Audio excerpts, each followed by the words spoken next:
36살 미영의 세상은 어느 화창한 봄날 한순간에 무너져 내렸습니다. 대학병원 진료실에서 의사가 내민 진단서에는 자가면역 희귀질환이라는 낯선 단어가 적혀 있었죠. 미영의 하나뿐인 아들 현우, 겨우 7살 배기 어린아이에게 내려진 잔인한 선고였습니다. 치료 방법이 있긴 하지만 장기적인 투병이 필요합니다. 상당한 의료비가 소요될 겁니다. 의사는 무거운 표정으로 말했어요. 미영은 그 순간 온몸에 힘이 빠지는 것을 느꼈습니다. 세상이 갑자기 멈춘 것만 같았죠. 머릿속은 하얗게 변했고 귀에는 이명만이 울려 퍼졌습니다. 남편 정호는 공기업 해외 지사장으로 발탁되어 장기 파견 중이라 곁에 없었어요. 전화로 이 소식을 전했지만 정호는 지금 중요한 프로젝트 때문에 당장 귀국하기 어렵다며 미영의 말을 건성으로 들었습니다. 통화 내내 배경에서 들려오는 웃음소리와 음악소리가 미영의 마음을 더 아프게 했죠. 미영은 시부모님에게 도움을 청하기로 마음먹었어요. 시아버지 강 회장은 국내 유명 재벌가의 수장으로 분명 손자의 치료에 도움을 줄 수 있을 거라 생각했죠. 강남의 고급 주택가에 자리한 시댁을 찾아간 미영은 문턱을 넘기도 전에 냉랭한 대우를 받았습니다. 갑자기 웬일이니 박 여사는 며느리를 보는 눈빛이 싸늘했어요. 굳이 실내에서 선글라스를 쓰고 있는 박 여사의 모습이 더욱 차갑게 느껴졌습니다. 미영은 떨리는 목소리로 현우의 상태를 설명했어요. 말을 마치자 방 안에는 무거운 침묵만이 흘렀죠. 강 회장은 창밖만 바라보다 입을 열었습니다. 우리 가문 대대로 장손이 이런 병으로 태어난 적이 없어. 내 핏줄에 문제가 있는 게 아닌가. 강 회장의 말은 칼날처럼 미영의 가슴을 찔렀어요. 아버님, 현우는 선천적 질환이 아니라 후천적 면역 이상입니다. 의사 선생님도 미영의 말을 자르며 박 여사가 끼어들었습니다. 병든 아이는 세상에 짐이 될 뿐이야. 우리 가문 체면을 생각해봐. 그런 아이가 어떻게 나중에 회사를 이어받는단 말이니. 박 여사의 눈에는 손자를 걱정하는 마음 대신 냉담함만이 가득했죠. 미영은 믿을 수 없었습니다. 자신의 귀를 의심했어요. 혈육인 손자를 이렇게 차갑게 대할 수 있다니. 어머님, 현우는 지금 치료가 필요합니다. 돈이 문제가 아니라 가족의 지지가. 미영의 말은 끝내 전달되지 못했어요. 우리는 도와줄 수 없어. 내 일은 내가 알아서 해결해. 강 회장은 단호하게 말했습니다. 전화벨이 울리자 강 회장은 서둘러 미영을 내보냈죠. 미영은 무거운 발걸음으로 시댁을 나섰어요. 어둠이 내린 서울거리. 미영은 지하철역 벤치에 앉아 한참을 울었습니다. 지나가는 사람들의 시선도 느껴지지 않을 만큼 무너져 내렸죠. 가족이라는 이름의 울타리는 이렇게 쉽게 무너질 수 있는 것이었나요? 병원비, 생활고, 그리고 무엇보다 혼자서 아픈 아이를 돌봐야 한다는 현실이 미영을 짓눌렀어요. 그날 밤 미영은 남편에게 다시 전화를 걸었습니다. 시부모님의 반응을 털어놓으며 정호의 위로와 지지가 필요했죠. 하지만 전화 너머로 들려온 정호의 말은 미영의 마지막 희망마저 앗아갔습니다. 회사 일도 바쁜데 자꾸 그런 전화로 귀찮게 하지 마. 내가 잘 돌보지 못한 거 아냐. 정호의 냉담한 목소리였어요. 배경에서는 여자의 웃음소리가 희미하게 들렸습니다. 미영은 그제야 알았죠. 자신과 현우는 이제 정말 혼자가 되었다는 것을요. 창밖으로 비가 내리기 시작했습니다. 마치 미영의 눈물처럼 거세게요. 작은 현우의 손을 꼭 잡으며 미영은 다짐했어요. 엄마가 꼭 지켜줄게. 우리 둘이 이겨낼 거야. 일주일 후 미영의 휴대폰으로 도착한 메시지는 이혼 서류였습니다. 정호는 한마디 변명도 없이 가족을 버리기로 결심한 것이었죠. 가문의 명예를 실추시켰다. 병든 아이와 내가 우리 집안에 누를 끼치고 있다. 메시지 내용은 차갑고 단호했어요. 미영은 경악했습니다. 10년 넘게 함께한 남편이 어떻게 이럴 수 있을까? 눈물도 나오지 않았죠. 그저 멍하니 휴대폰 화면만 바라보았습니다. 그들의 결혼식 날 정호가 했던 약속이 귓가에 맴돌았어요. 평생 너와 함께 할게. 어떤 일이 있어도 절대 떠나지 않을게. 얼마나 쉽게 깨지는 약속인지 미영은 쓴웃음을 지었습니다. 그리고 다음 날 더 충격적인 소식이 들려왔습니다. 정호의 회사 동료로부터 온 익명의 메시지였어요. 당신 남편이 여기서 외국인 여성과 불륜 중입니다. 이름은 소피아로 이미 반년 넘게 관계를 유지하고 있어요. 사진도 첨부되어 있었죠. 호텔 로비에서 찍힌 사진 속에는 손을 꼭 잡고 있는 정호와 금발의 서양 여성이 있었습니다. 두 사람은 행복하게 웃고 있었어요. 마치 세상에 그들 둘만 존재하는 것처럼. 미영은 온몸에 힘이 빠졌어요. 모든 것이 이해가 됐습니다. 정호가 귀국을 거부한 진짜 이유, 갑작스러운 이혼 요구, 그리고 차가워진 태도까지. 아들의 병은 그저 편리한 구실이었을 뿐이었죠. 미영은 혼자서 이불 속에 파고들어 하루 종일 울었습니다. 현우가 걱정스러운 눈빛으로 방문을 두드렸지만 대답할 기운조차 없었어요. 그날 밤 미영은 결심했습니다. 내가 무너지면 현우는 누가 지키지? 다음 날 아침 시댁의 비서가 찾아왔습니다. 회색 정장을 말끔하게 차려입은 비서는 냉정한 표정으로 통보했어요. 이번 주 안으로 사택을 비워주셔야 합니다. 강 회장님 지시입니다. 미영은 고개를 끄덕였습니다. 더 이상 싸울 기운도 없었어요. 현우의 작은 손을 잡고 짐을 꾸리기 시작했습니다. 10년 동안 모아온 추억들을 정리하는 일은 생각보다 고통스러웠어요.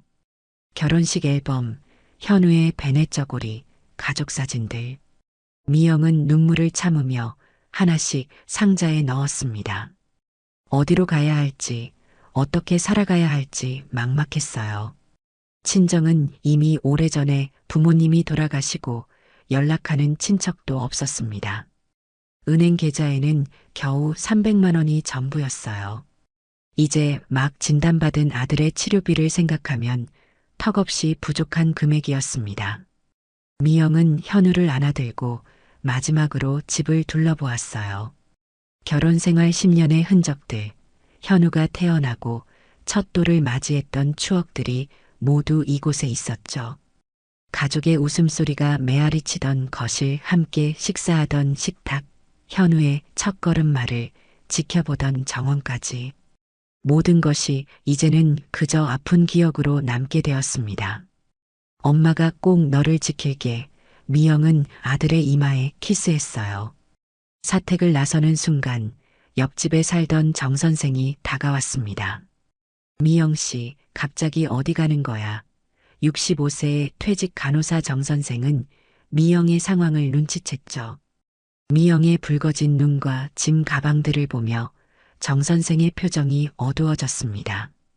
미영은 참았던 눈물을 터뜨리며 모든 이야기를 털어놓았어요. 현우의 병, 시부모의 반응, 남편의 배신까지. 정 선생은 한참을 미영의 등을 토닥이다 말했습니다. 우리 집 근처 지하에 월세방이 나왔어. 내가 보증금 대신 말해놓을게. 정 선생의 따뜻한 제안에 미영은 고마움에 몇 번이고 고개를 숙였어요. 그날 저녁 미영과 현우는 작은 지하 단칸방으로 짐을 옮겼습니다. 창문 하나 없는 습한 방이었지만 지금의 미영에겐 천국과도 같았어요. 비가 내리면 천장에서 물이 새고 벽에는 곰팡이 자국이 선명했지만 그래도 머물 곳이 있다는 사실만으로도 감사했습니다. 방 한쪽에 낡은 2층 침대를 놓고 작은 전기밥솥과 휴대용 버너를 구비했어요. 미영은 현우에게 최대한 밝은 모습을 보여주려 노력했습니다. 현우야, 이제 우리 둘만의 아지트가 생겼네. 재미있지 않니? 현우는 천진난만하게 웃으며 고개를 끄덕였어요. 엄마, 아빠는 언제 와? 잠들기 전 현우가 물었습니다. 미영은 대답 대신 아들을 꼭 안아주었어요. 무슨 말로 설명해야 할지, 어떻게 하면 아이의 마음에 상처를 덜 줄 수 있을지 막막했습니다. 다음 날부터 미영의 전쟁 같은 일상이 시작됐어요. 새벽 5시 근처 카페에서 오픈 아르바이트를 시작했습니다. 아직 어둑어둑한 거리를 걸으며 미영은 하루를 시작했어요. 카페 바닥을 닦고 테이블을 정리하고 커피콩을 갈았습니다. 오전 10시부터 오후 3시까지는 병원 안내 데스크에서 일했어요. 그곳에서 일하면 현우의 치료비를 조금이나마 할인받을 수 있다는 작은 희망이 있었습니다. 밤 10시부터 새벽 2시까지는 콜센터에서 전화 상담을 했어요. 졸음과 싸우며 고객들의 불만을 들어주는 일은 고되었지만 시급이 다른 곳보다 높았기에 포기할 수 없었습니다. 정 선생이 낮에 현우를 봐주겠다고 했지만 미영은 걱정이 되었어요. 현우의 상태가 갑자기 악화될 수도 있었으니까요. 정 선생은 퇴직 간호사였기에 어느 정도 안심이 되었지만 그래도 일하는 내내 마음이 놓이지 않았습니다. 병원비는 하루가 다르게 불어났어요. 기초생활수급자 신청도 했지만 심사에 시간이 걸렸습니다. 미영은 잠을 줄이고 식사를 거르며 모든 것을 아껴 현우의 치료비를 모았어요. 한 달에 4시간만 자는 날도 있었습니다. 얼굴은 점점 헬쓱해지고 손은 거칠어졌지만 미영에게는 현우의 건강만이 중요했어요. 그러던 어느 날 현우가 고열로 쓰러졌습니다. 체온계가 39.8도를 가리켰고 현우의 얼굴은 창백했어요. 엄마, 추워요. 현우의 떨리는 목소리에 미영은 심장이 멎는 것 같았습니다. 미영은 현우를 업고 병원으로 달려갔어요. 빗속을 뚫고 버스를 타고 응급실에 도착했을 때는 이미 옷이 흠뻑 젖어 있었습니다. 면역력이 많이 약해져서 그래요. 입원이 필요합니다. 의사의 말에 미영은 절망했어요. 입원비는 어떻게 마련할지, 일은 어떻게 계속할지 막막했습니다. 병원 접수대에서 보험 적용이 안 되는 고가의 치료비 견적서를 받아들고 미영은 그 자리에 주저앉고 말았어요. 병실에서 잠든 현우를 바라보며 미영은 또다시 눈물을 쏟았습니다. 내가 뭘 그렇게 잘못했길래. 자책하는 미영의 어깨가 떨렸어요. 그때 병실 문이 열리고 정 선생이 들어왔습니다. 정 선생의 손에는 따뜻한 죽과 약간의 과일이 담긴 봉지가 들려 있었어요. 정 선생은 미영의 초췌한 모습을 보고 안타까운 표정을 지었습니다. 미영아, 내가 희귀병 환우 자조 모임을 알고 있어. 거기서 도움을 받을 수 있을 거야. 정 선생의 말은 어둠 속 한 줄기 빛과 같았어요. 정말요? 그런 곳이 있나요? 미영의 눈에 희망의 빛이 돌아왔습니다. 정 선생은 고개를 끄덕였어요. 모임에는 의사들도 참여하고 재정 지원 프로그램도 연결해주는 사람들이 있어. 내가 내일 당장 소개해줄게. 미영은 정 선생의 손을 꼭 붙잡았습니다. 살아갈 힘이 조금씩 생겨나는 것을 느꼈죠. 정 선생님, 정말 감사합니다. 어떻게 보답해야 할지. 정 선생은 미영의 말을 자르며 미소 지었어요. 다 자식 같아서 그래. 넌 혼자가 아니야. 기억해. 그날 밤 미영은 병원 의자에 몸을 구부린 채 잠이 들었습니다. 꿈속에서 그녀는 현우가 건강하게 뛰어노는 모습을 보았어요. 깨어나면 현실로 돌아가야 했지만 그 꿈마저도 소중한 위안이 되었습니다. 현우야, 엄마가 반드시 너를 지킬게. 우리 함께 이겨내자. 미영은 잠든 아들의 이마에 입을 맞추었어요. 바깥은 깜깜했지만 미영의 마음속에는 작은 희망의 불씨가 타오르기 시작했습니다. 이 시련도 언젠가는 끝날 것이라는 작은 희망이었죠. 창밖으로 동이 트기 시작했습니다. 새로운 하루의 시작, 미영은 깊게 숨을 들이마시고 다시 한번 마음을 다잡았어요. 오늘도 버텨내자. 현우를 위해. 정 선생의 소개로 미영은 현우의 새로운 주치의를 만났습니다. 34살의 젊은 의사 김현석은 첫 만남부터 다른 의사들과는 달랐어요. 흰 가운 대신 캐주얼한 셔츠에 청바지 차림으로 나타난 김현석은 부드러운 미소를 지으며 아이의 눈높이에 맞춰 대화했습니다. 진료실에 걸린 그의 사진들에는 다양한 어린이 환자들과 함께한 순간들이 담겨 있었어요. 현우는 처음으로 의사에게 경계심 없이 다가갔습니다. 현우야, 내 이름이 참 멋지구나. 손 한번 줄래? 김현석은 친근하게 물었어요.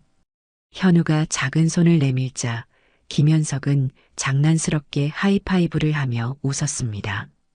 현우의 상태를 보니 제가 어릴 때와 비슷하네요. 김현석은 놀라운 고백을 했어요. 그도 어린 시절 같은 희귀병을 앓았던 것이었죠. 저도 완치까지 10년이 걸렸어요. 하지만 현우는 더 빨리 나아질 수 있을 겁니다. 의학이 많이 발전했거든요. 김현석의 말에는 진심이 묻어났어요. 미영은 처음으로 진짜 희망을 느꼈습니다. 그동안 만났던 의사들은 항상 냉정하게 통계와 사실만을 이야기했지만 김현석은 달랐어요. 그는 자신의 경험을 통해 현우와 미영에게 실질적인 희망을 주었습니다. 김현석의 팔에는 희미한 반점들이 남아 있었어요. 과거 병의 흔적이었죠. 그는 망설임 없이 자신의 흉터를 보여주며 현우에게 말했습니다. 이건 내가 병을 이긴 훈장이야. 너도 곧 이런 멋진 훈장을 갖게 될 거야. 현우는 처음으로 밝게 웃었어요. 저도 선생님처럼 의사가 될 수 있을까요? 현우의 질문에 김현석은 확신에 찬 목소리로 대답했습니다. 물론이지. 너는 뭐든 할 수 있어. 김현석은 현우의 치료 계획을 새롭게 짰습니다. 기존 약물의 용량을 조정하고 새로운 치료법을 도입했어요. 미영의 경제 상황을 고려해 의료비 지원 프로그램도 연결해 주었습니다. 제가 소속된 희귀병 연구재단에서 현우의 케이스를 지원할 수 있을 것 같아요. 김현석은 여러 서류를 작성하며 설명했죠. 심지어 자신의 인맥을 동원해 제약회사의 임상시험 프로그램에 현우를 참여시켜 무료로 신약을 제공받을 수 있게 해주었습니다. 현우는 특별한 아이예요. 의지가 강하고 회복력도 좋습니다. 김현석은 매번 진료를 마칠 때마다 미영에게 용기를 주었죠. 몇 개월이 지나자 현우의 상태는 눈에 띄게 호전되었습니다. 피로감이 줄어들고 피부의 발진도 가라앉았어요. 여전히 정기적인 검진과 약물 치료는 필요했지만 미영은 아들이 조금씩 활기를 되찾는 모습에 깊은 안도감을 느꼈습니다. 약을 먹으면 피부에 붉은 반점이 생기고 머리카락이 빠지는 부작용이 있었지만 현우는 불평 한 번 하지 않았어요. 오히려 유머로 상황을 받아들였습니다. 엄마, 난 변신 중이에요. 슈퍼히어로처럼요. 현우는 웃으며 말했죠. 어느 날 현우가 탈모로 머리가 많이 빠지자 미영은 울음을 참으며 아이의 머리를 깎아주었습니다. 현우는 거울을 보며 활짝 웃었어요. 와, 멋져요. 김 선생님처럼 됐어요. 정말로 김현석도 짧은 스포츠 머리를 하고 있었죠. 미영은 아들의 긍정적인 마음에 가슴이 뭉클했습니다. 엄마, 나 다 나으면 학교 갈 수 있어. 현우는 매일 이렇게 말하며 스스로를 다독였어요. 미영은 아들의 강인함에 매번 감동했습니다. 한편 정 선생이 소개해준 희귀병 환우 자조 모임은 미영에게 또 다른 가족이 되어 주었어요. 매주 토요일 오후 지역 복지관의 작은 강당에 모이는 이 모임에는 비슷한 상황의 부모들과 환자들이 함께했습니다. 처음 참석했을 때 미영은 어색했지만 곧 그곳에서 큰 위로를 받았어요. 저도 처음에는 하늘이 무너진 줄 알았어요. 하지만 보세요. 우리 아이가 이제 중학생이 됐답니다. 한 어머니가 사진을 보여주며 말했습니다. 다른 부모들도 각자의 이야기를 나누었어요. 어떤 병원이 좋은지, 어떤 의사가 친절한지, 의료비 지원은 어디서 받을 수 있는지 등 실질적인 정보도 많이 얻을 수 있었습니다. 우리 모두 같은 배를 타고 있는 거예요. 혼자가 아닙니다. 모임장 김 여사의 말은 미영에게 큰 위안이 되었어요. 현우도 또래 환우들과 어울리며 조금씩 활기를 되찾았습니다. 같은 약을 먹는 친구들과 나누는 대화는 현우에게 특별한 위로가 되었죠. 저애는 맞이해요. 이제 6년째 약 먹고 있는데 거의 다 나았대요. 현우가 새 친구를 소개하며 신이 났습니다. 미영은 아들이 즐겁게 지내는 모습에 안도했어요. 자조 모임에서는 매달 한 번씩 야외 활동도 했습니다. 소풍, 영화 관람, 박물관 방문 등 아이들이 즐길 수 있는 활동들이었죠. 봉사자들이 함께해 아이들을 돌봐주었기 때문에 부모들은 잠시나마 휴식을 취할 수 있었습니다. 미영은 이 시간을 통해 다른 어머니들과 깊은 우정을 쌓아갔어요. 현우가 9살이 되던 해 드디어 학교에 다닐 수 있게 되었어요. 김현석은 학교에 현우의 상태를 설명하는 의사소견서를 작성해 주었고 자조 모임의 도움으로 특수학급이 있는 좋은 학교를 찾을 수 있었습니다. 첫 등교날 미영은 현우의 교복 단추를 채워주며 눈물을 참았어요.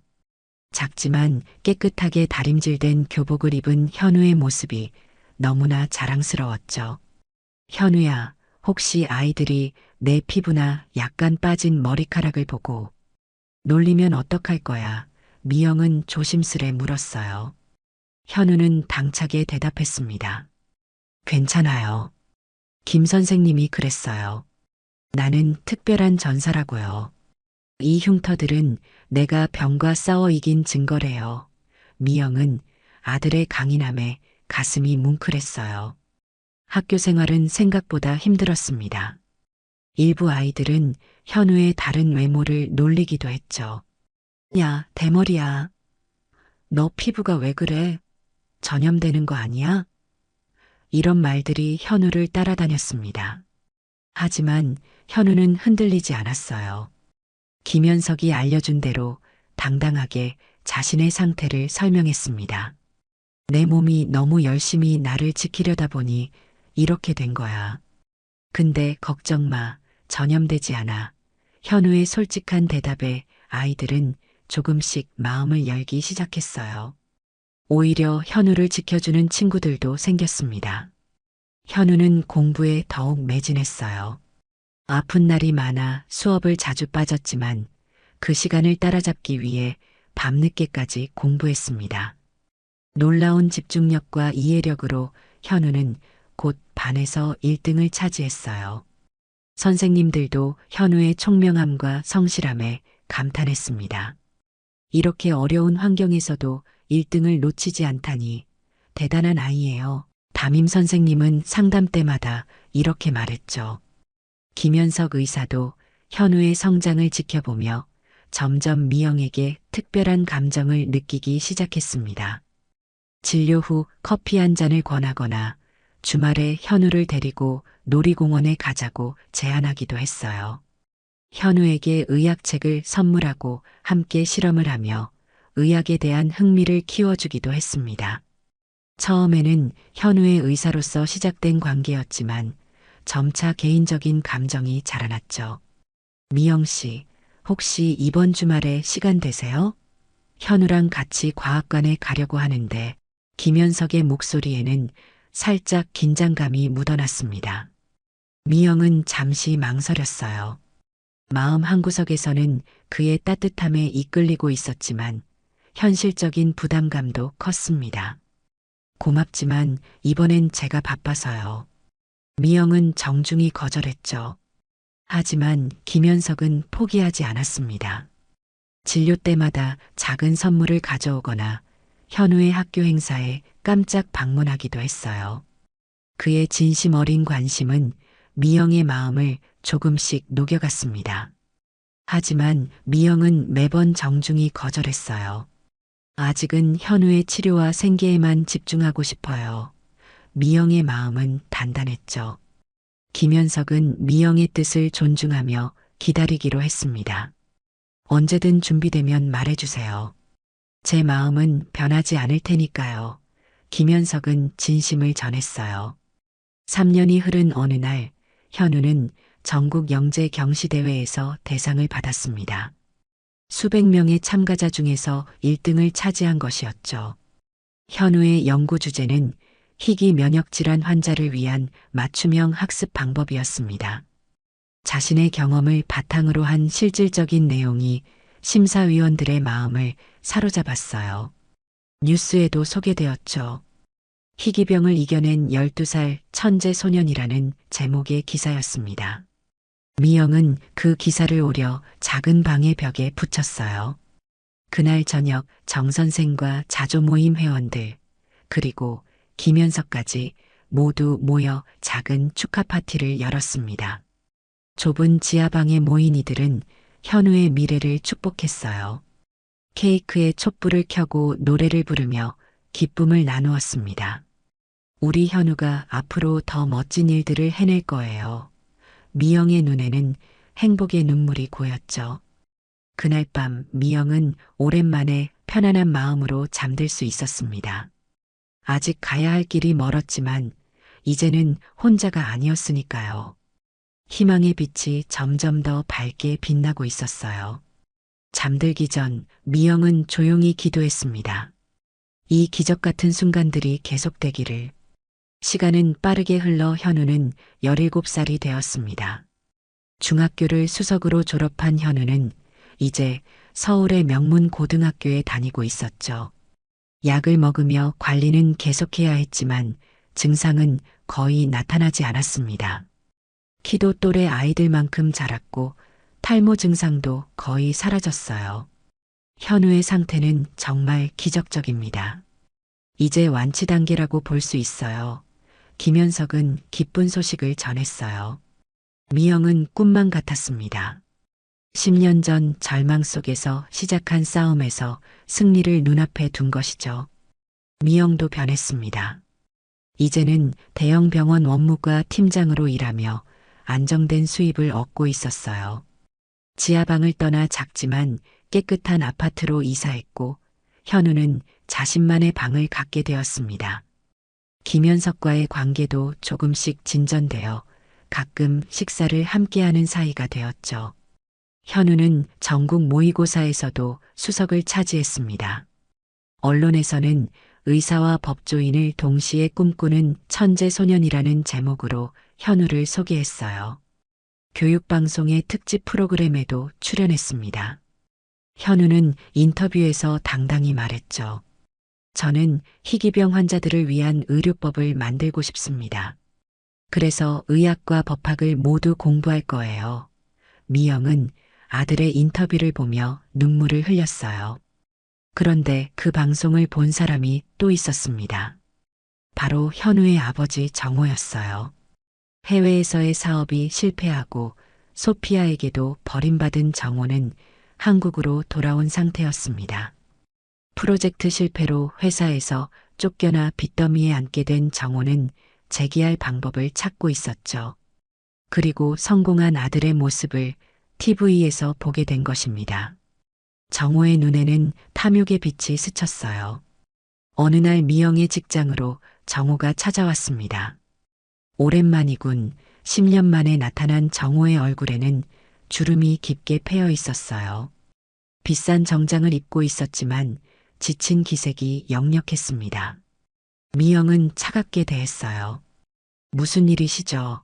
정호는 쓴웃음을 지었습니다. 내 아들을 보고 싶어서 왔어. 미영은 분노를 억누르며 대답했어요. 당신의 아들이라고요? 10년 전에 버린 가족을 이제 와서 찾아오시다니. 정호의 표정이 일그러졌습니다.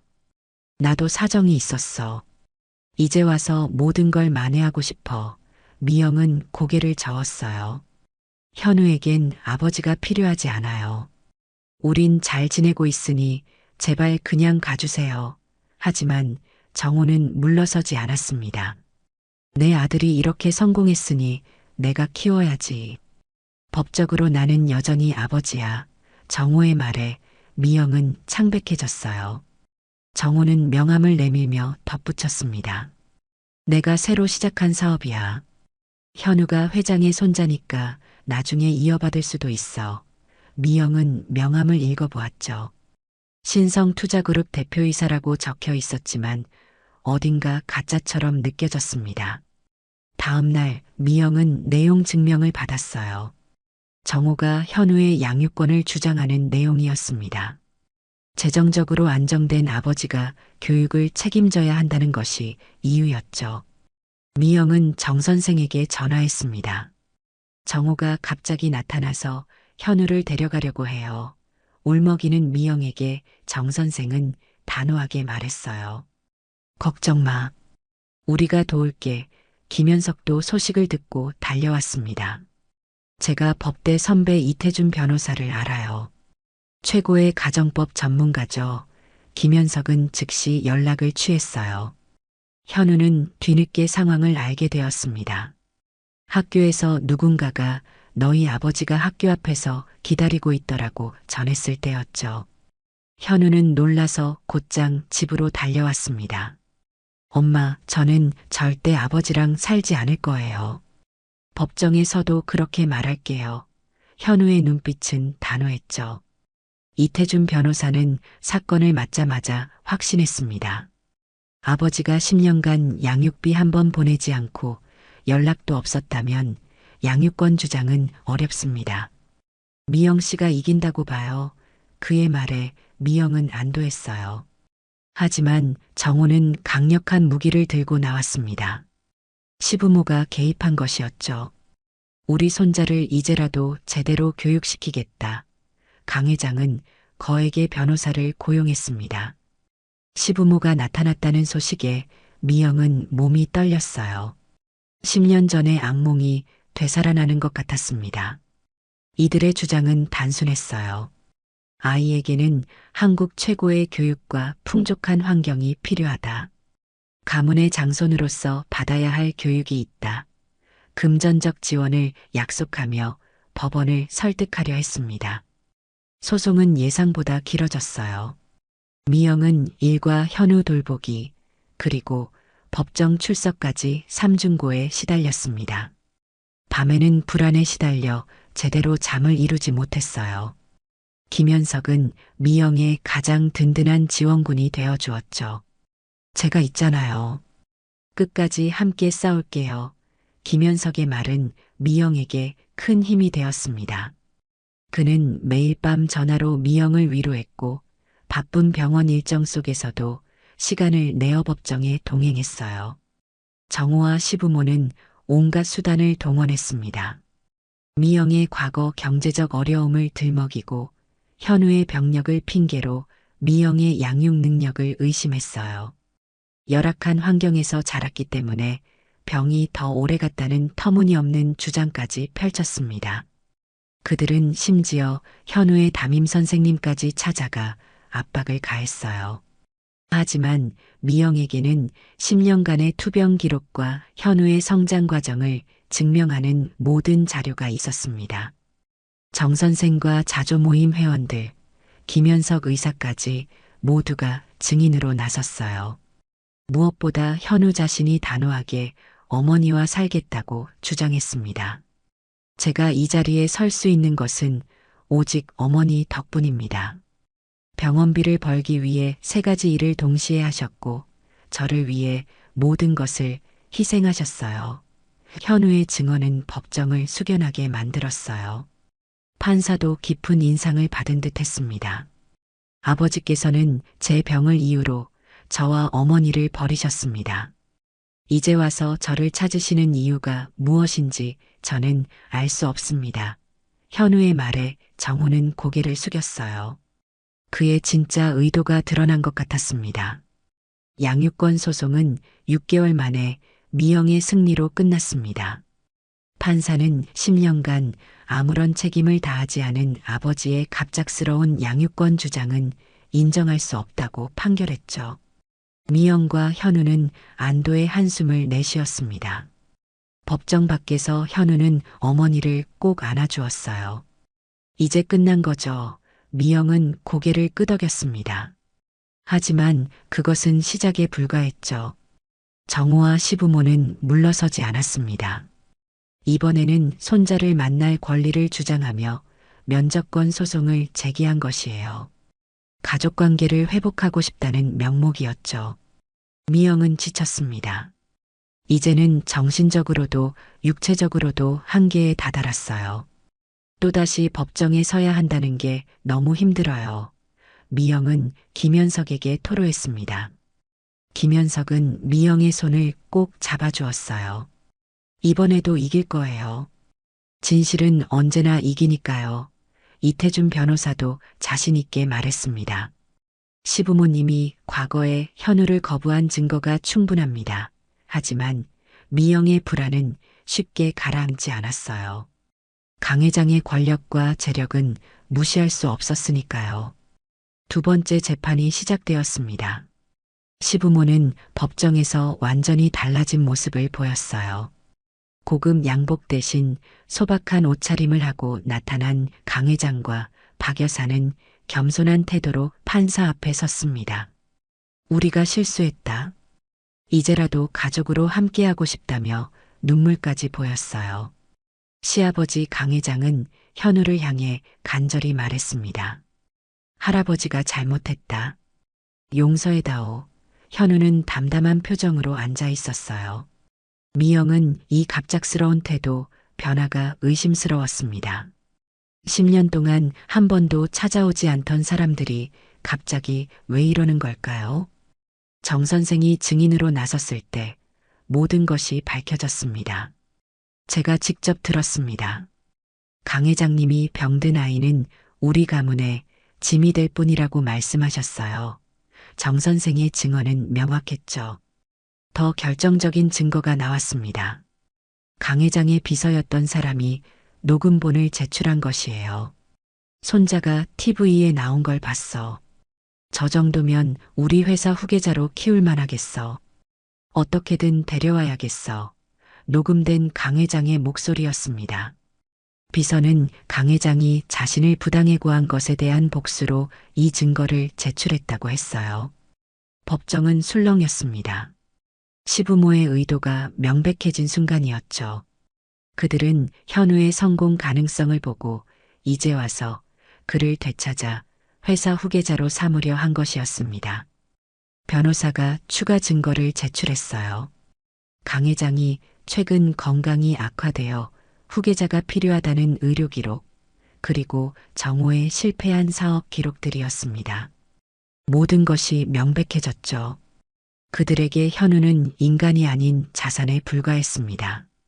판사는 냉정하게 판결을 내렸어요. 피고의 면접권 신청을 기각합니다.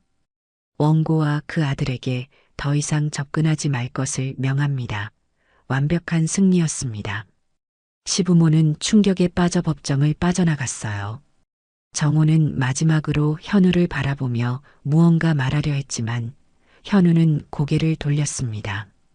미영은 오랜만에 편안한 숨을 내쉬었어요. 이제 정말 끝이라고 생각했습니다. 법정을 나서는 길에 김현석이 미영과 현우를 꼭 안아주었죠. 이제 진짜 끝났어요. 새 출발을 할 시간입니다.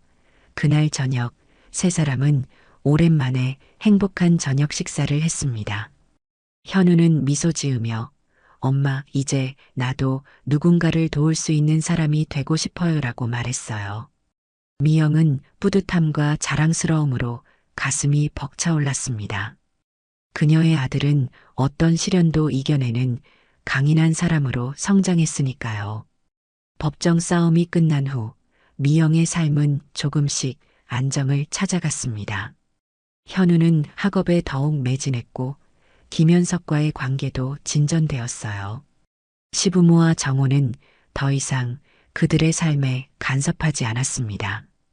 혹시 모를 상황에 대비해 미영은 모든 통화를 녹음하고 이태준 변호사와 연락을 유지했지만 다행히 더 이상의 문제는 발생하지 않았어요.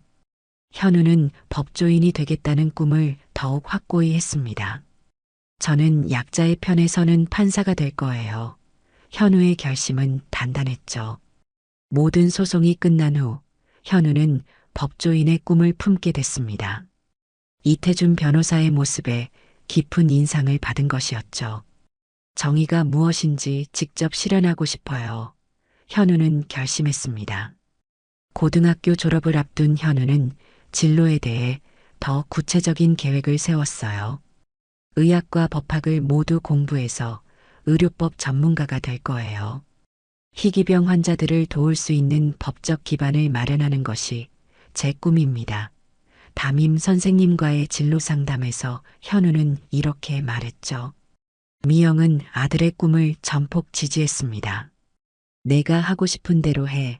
엄마는 어떤 선택이든 응원할게. 미영은 아들의 어깨를 토닥였어요. 현우는 눈시울을 붉히며 말했습니다. 다 엄마 덕분이에요. 제가 여기까지 올 수 있었던 건 엄마가 포기하지 않고 절 지켜주셨기 때문이에요. 모자는 서로를 꼭 안았죠. 김현석은 이 모든 과정을 지켜보며 미영에게 더욱 깊은 감정을 느꼈습니다. 어느 날 저녁 김현석은 미영에게 조심스럽게 말을 꺼냈어요. 미영 씨, 이제 우리 관계를 조금 더 진지하게 생각해 볼 수 있을까요? 김현석의 눈빛은 진지했습니다. 미영은 잠시 생각에 잠겼죠. 10년 넘게 혼자서 아들을 키우며 자신의 감정은 뒤로 밀어두었습니다. 이제 정말 새로운 시작을 해도 될까요? 김 선생님, 고맙지만 아직은. 현우가 대학에 입학하면 생각해 보겠습니다. 미영은 조심스럽게 대답했어요. 김현석은 미소 지으며 고개를 끄덕였습니다. 기다릴게요. 얼마든지요. 그의 따뜻한 미소가 미영의 마음을 녹였죠. 시간은 빠르게 흘러갔습니다. 현우는 서울대학교 법학과에 수석으로 합격했어요. 입학식 날 미영은 자랑스러움으로 가슴이 벅차올랐습니다. 엄마, 나 이제 정말 꿈을 이룰 수 있겠죠? 현우의 눈빛은 희망으로 빛났어요. 미영은 아들을 꼭 안아주었습니다. 당연하지. 너는 뭐든지 할 수 있어. 그날 저녁 김현석과 정 선생, 자조 모임 회원들까지 모두 모여 현우의 입학을 축하했죠. 파티가 끝난 후 미영과 김현석은 한강변을 거닐었습니다. 봄바람이 살랑이는 밤이었어요. 미영 씨, 약속대로 이제 제 청혼을 받아주실래요? 김현석이 준비해온 반지를 꺼냈습니다. 미영의 눈에 눈물이 맺혔어요. 네, 받아들이겠습니다. 두 사람은 서로를 바라보며 미소 지었죠. 정 선생의 희귀병 자조 모임은 전국적인 지원단체로 성장했습니다. 미영은 병원 일을 계속하면서도 틈틈이 이 단체의 사무국장으로 활동했어요. 자신과 같은 처지의 부모들을 돕는 일이 미영에게는 큰 보람이었습니다. 제가 받은 도움을 이제 다른 사람들에게 나눠주고 싶어요. 미영은 열정적으로 활동했죠. 김현석도 희귀병 치료 연구에 더욱 매진했습니다. 그는 현우와 같은 병을 앓는 아이들을 위한 새로운 치료법 개발에 참여했어요. 현우는 법대 생활에 적응하며 학생회장으로 선출되었습니다. 그는 희귀병 환자 인권 보호를 위한 학생 모임을 만들어 활동했어요. 제 경험이 다른 사람들에게 희망이 되길 바랍니다. 현우의 활동은 학교 안팎에서 주목받았죠. 어느 날 현우는 자신이 다니는 법대에 특강을 온 유명 판사를 만났습니다. 민간호 판사님, 제가 정말 존경합니다. 어떻게 하면 좋은 판사가 될 수 있을까요? 현우는 진심으로 물었어요. 민 판사는 현우를 자세히 살펴보더니 미소 지었습니다. 자신의 상처를 통해 다른 사람의 아픔을 이해할 수 있는 사람이 가장 좋은 판사가 됩니다. 자네는 이미 그 자질을 갖추고 있군요. 민 판사의 말은 현우에게 큰 영감을 주었죠. 그 후로 현우는 더욱 열심히 공부했습니다. 법학과 의학을 동시에 공부하는 것은 쉽지 않았지만 현우는 포기하지 않았어요. 내가 지금 겪는 어려움은 과거의 병과 싸웠던 것보다 훨씬 작은 문제야. 현우는 스스로를 다독였습니다. 김현석과 미영의 결혼식이 열렸습니다. 소박하지만 따뜻한 결혼식이었어요. 현우는 어머니를 행복하게 바라보았습니다. 엄마, 정말 행복해 보여요. 미영은 행복한 미소를 지었죠. 우리 모두 새로운 시작을 하는 거야. 식장 한 구석에서 정 선생이 눈물을 훔치고 있었습니다. 모든 고난을 이겨낸 미영 가족의 행복한 모습에 감동한 것이었어요. 현우는 이날을 평생 잊지 못할 것이라고 생각했습니다. 마침내 그들은 진정한 가족을 이루게 된 것이었죠. 8년이 흘렀습니다. 현우는 법학 공부를 마치고 사법고시에 합격했습니다.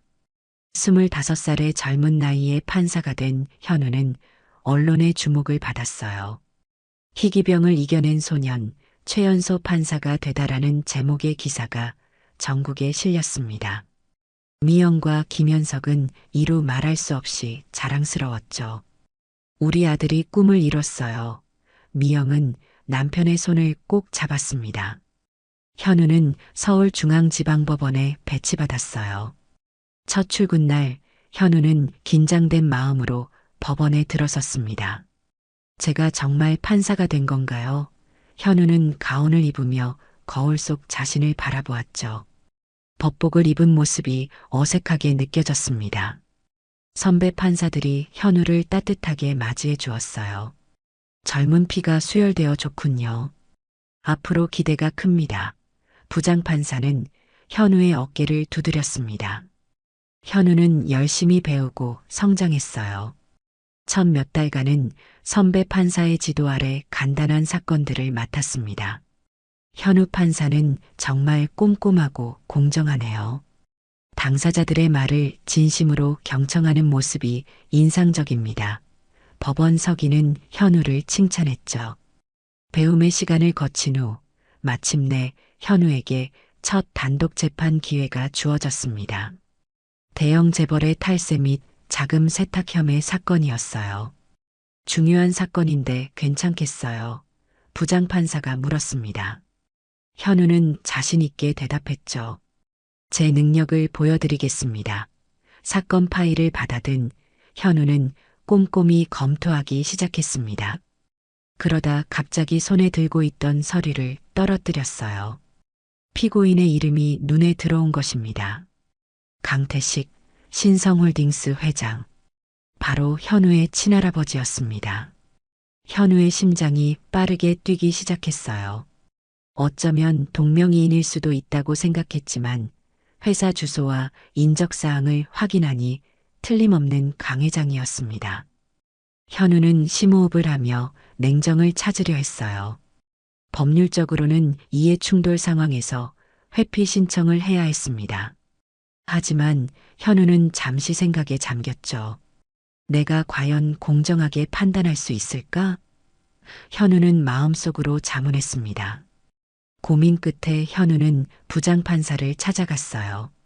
판사님, 제가 이 사건의 피고인과 친인척 관계입니다. 부장판사는 놀란 표정으로 물었습니다. 어떤 관계죠? 현우는 담담하게 대답했어요. 제 친할아버지입니다. 15년 전에 관계가 단절되었지만 법적으로는 여전히 친족입니다. 부장판사는 심각한 표정으로 고개를 끄덕였습니다. 회피 신청을 하겠군요. 하지만 현우는 잠시 침묵했어요. 제가 이 사건을 맡고 싶습니다. 부장판사는 놀란 표정을 감추지 못했습니다. 무슨 말인가 현우는 고개를 들고 단호하게 말했어요. 저는 공정하게 판단할 수 있습니다. 개인적인 감정을 배제하고 오직 법과 증거에 따라 판결하겠습니다. 부장판사는 현우를 한참 동안 바라보았습니다. 그렇게 자신 있나? 현우는 고개를 끄덕였어요. 예, 그것이 제가 판사로서 지켜야 할 원칙이라고 생각합니다. 부장판사는 깊은 생각에 잠겼다가 마침내 결정을 내렸습니다. 좋아. 자네에게 기회를 주겠네. 하지만 조금이라도 개인 감정이 개입된다 싶으면 즉시 보고하고 사건에서 물러나야 해. 현우는 고개를 숙여 인사했어요. 감사합니다. 최선을 다하겠습니다. 첫 공판 날이 다가왔습니다. 현우는 밤새 사건 파일을 검토했어요. 강 회장의 불법 정황은 명백해 보였습니다. 수십억 원의 탈세와 회사 자금 유용, 불법 재산 은닉 등 혐의가 산더미처럼 쌓여 있었죠. 법정에 들어서기 전 현우는 거울 앞에 서서 자신을 다잡았습니다. 나는 판사다. 오직 법과 정의만을 따를 것이다. 법정 문이 열리고 피고인들이 입장했습니다. 강 회장과 함께 박 여사도 피고인석에 앉았어요. 두 사람 모두 현우를 알아보지 못했습니다. 현우의 병이 완치되어 외모가 완전히 달라졌기 때문이었죠. 게다가 15년이라는 세월이 흘렀고 그들은 한 번도 현우가 성장한 모습을 본 적이 없었습니다. 현우는 감정을 철저히 숨기고 재판을 시작했어요.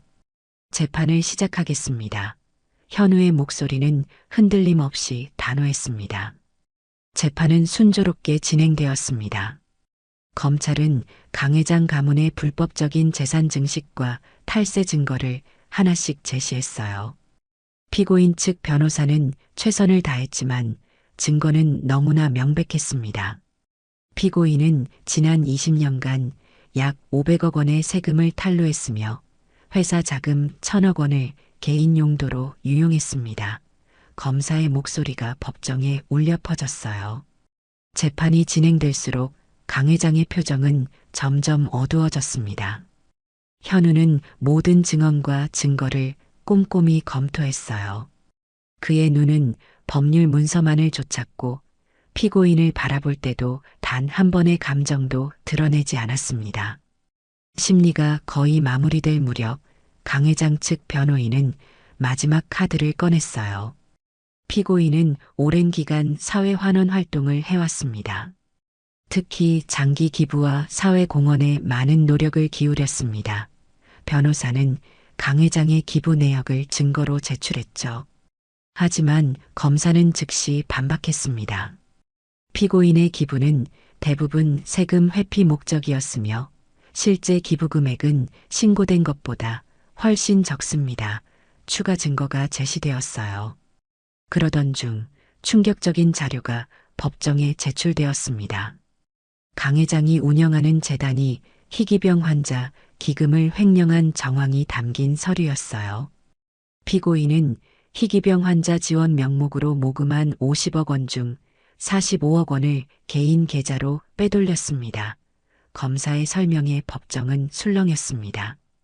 현우의 눈에 잠시 분노가 스쳤지만 그는 곧 감정을 추스렸어요. 변호인은 다급하게 항변했습니다. 저희도 방금 알게 된 사실입니다. 이 부분은 피고인의 아들인 정호가 저지른 일로 강 회장은 관여하지 않았습니다. 현우는 눈을 감고 심호흡했어요. 아버지 정호의 이름이 언급되자 가슴이 쿵쾅거렸지만 그는 직업적 냉정함을 유지했습니다. 마지막 심리일 강 회장은 직접 증언대에 섰어요. 저는 모든 책임을 인정합니다. 다만 불법 취득한 재산은 모두 반환할 의사가 있습니다. 강 회장의 목소리는 떨렸습니다. 판결을 앞둔 마지막 진술에서 현우는 용기를 냈어요. 판결을 내리기 전에 한 가지 말씀드리겠습니다. 법정이 조용해졌습니다. 피고인들은 25년 전 병든 손자를 외면했던 제 친조 부모입니다. 현우의 선언에 법정은 충격에 휩싸였어요. 방청석에서 누군가 소리를 질렀고 기자들은 서둘러 펜을 움직였습니다. 강 회장과 박 여사의 얼굴이 하얗게 변했어요. 현우, 박 여사가 떨리는 목소리로 말했습니다. 현우는 계속해서 말했어요. 하지만 법은 개인적 감정으로 판단하지 않습니다. 오직 증거와 법률에 따라 판결을 내릴 것입니다. 현우의 목소리는 흔들림이 없었습니다. 강 회장은 자리에서 일어나려다 비틀거렸어요. 경호원이 그를 부축했습니다. 우리 손자, 내가 강 회장의 눈에는 믿을 수 없다는 표정이 역력했죠. 현우는 담담하게 판결을 선고했습니다. 피고인 강태식, 박미자에게 탈세 혐의로 벌금 300억 원을 선고합니다. 또한 사회봉사 500시간을 명령합니다. 현우는 잠시 숨을 고르고 이어 말했어요. 불법 취득한 재산 1200억 원은 전액 소아암 환자 재단과 희귀병 환자 지원 단체에 기부하도록 명령합니다. 법정은 숙연해졌습니다. 이례적인 판결이었지만 누구도 이의를 제기하지 않았어요. 현우의 판결은 법적으로 완벽했고 정의로웠기 때문입니다. 재판이 끝난 후 시부모는 현우를 찾아왔습니다. 경호원의 부축을 받으며 걸어온 강 회장은 현우 앞에서 무릎을 꿇었어요. 용서해다오. 할아버지가 정말 잘못했다. 박 여사도 눈물을 흘리며 말했습니다. 내가 우리 손자였구나. 이렇게 훌륭하게 자랐는데 현우는 담담하게 대답했어요. 당신들은 저를 버렸지만 어머니는 저를 지켜주셨습니다. 제가 오늘 정의롭게 판결할 수 있었던 것도 어머니의 희생 덕분입니다. 현우의 말에 시부모는 더욱 고개를 숙였습니다. 우리에게 다시 기회를 줄 수 없겠니? 강 회장이 떨리는 목소리로 물었어요. 현우는 잠시 생각하더니 대답했습니다. 용서는 시간이 필요합니다. 하지만 지금부터라도 진정한 가족의 의미를 배우셨으면 합니다. 현우는 법원을 나와 미영에게 전화했어요. 엄마, 오늘 할아버지와 할머니를 만났어요. 미영은 놀란 목소리로 물었습니다. 괜찮니? 많이 힘들었겠구나. 현우는 미소 지으며 대답했어요. 괜찮아요. 제가 정말 강해졌거든요. 엄마 덕분에 그날 저녁 미영과 김현석, 현우는 함께 저녁 식사를 했습니다. 현우는 법정에서 있었던 일을 모두 이야기했어요. 정말 자랑스럽구나. 김현석은 현우의 어깨를 토닥였습니다. 미영은 아들을 바라보며 눈물을 흘렸어요. 현우야, 내가 정말 대견하구나. 미영의 눈에는 자랑스러움이 가득했습니다. 1년 후 미영과 김현석의 결혼 5주년 기념일에 예상치 못한 방문객이 찾아왔어요. 강 회장과 박 여사였습니다. 그들의 모습은 완전히 달라져 있었죠. 고급 의상 대신 소박한 옷차림이었고 교만한 표정 대신 겸손함이 묻어났습니다. 용서해 주시길 바랍니다. 강 회장이 공손하게 말했어요. 강 회장은 판결 이후 소아암 병동에서 매주 봉사활동을 하고 있었습니다. 박 여사도 희귀병 환자 가족들을 위한 쉼터를 운영하기 시작했죠. 처음에는 판결 때문에 어쩔 수 없이 시작했지만 지금은 진심으로 돕고 싶습니다. 박 여사의 눈에는 진심이 묻어났어요. 미영은 한참을 생각하다 마침내 입을 열었습니다. 완전한 용서는 아직 이르겠지만 새로운 시작은 할 수 있을 것 같네요. 미영의 말에 강 회장 부부는 감사의 눈물을 흘렸어요. 정호의 소식도 들려왔습니다. 그는 강 회장의 도움으로 모든 빚을 갚고 작은 사업을 시작했다고 했어요. 아버지도 언젠가 용기를 내어 찾아뵙고 싶다고 합니다. 강 회장이 조심스럽게 전했습니다. 현우는 고개를 끄덕였어요. 때가 되면 만나보겠습니다. 시간이 흐르며 상처는 조금씩 아물어갔습니다. 미영은 정 선생과 함께 전국적인 희귀병 환자 지원센터를 설립했어요. 김현석은 희귀병 전문 의사로서 더 많은 환자들을 치료했고, 현우는 의료법 개정을 위한 활동을 이어갔습니다. 강 회장 부부도 자신들의 방식으로 과거의 잘못을 바로잡기 위해 노력했어요.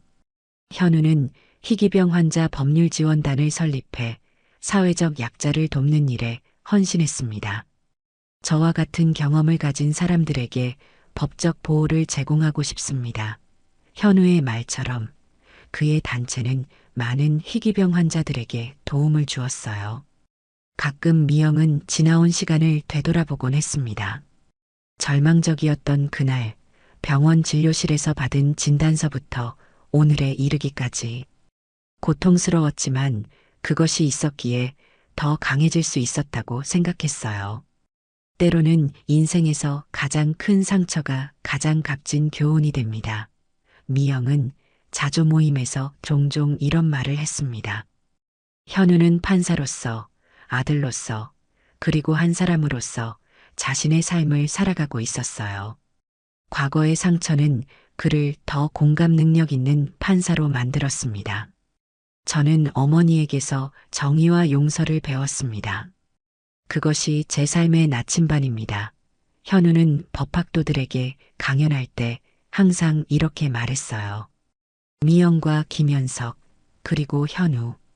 이들은 이제 더 이상 과거에 머물지 않고 앞으로 나아가고 있었습니다.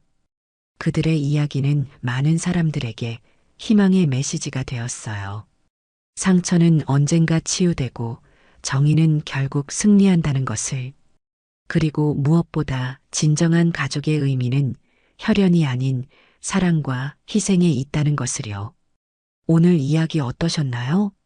구독과 알람 설정 잊지 마시고 소중한 댓글 하나가 정말 큰 힘이 됩니다. 시청해 주셔서 진심으로 감사드립니다.